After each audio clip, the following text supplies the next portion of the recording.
စိတ်များတဲ့ရှုခင်းပါရဝေကမီယထာဘောသာကိုတင်ခွေပြအေးနေလက်စင်တရားဝမ်းမောလျာရဲ့ဝမ်းဖြေရစိတ်တူလုံးပါဒုမြောင်ရဲ့ရင်လို့လိမ္မာစင်ရင်သာပဲပြီးဆုံးရ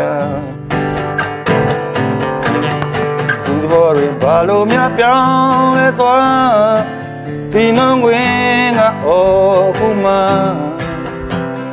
ဒီပြေသူတွေလူရရပြေစွမ်းနေတော့ကိုဟာ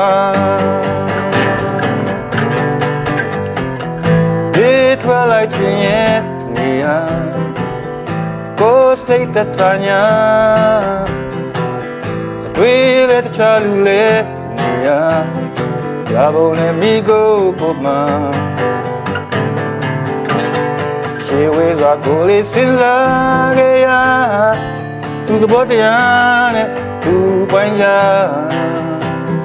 ဒီရလူတို့မြည်စွာရင်ထဲရှိကသူကလုံးသားနဲ့လူနဲ့အတူမကွာနီးနွေဝေတော်ညာမပြောလိုက်နဲ့နောက်ဆုံးဆိုတာ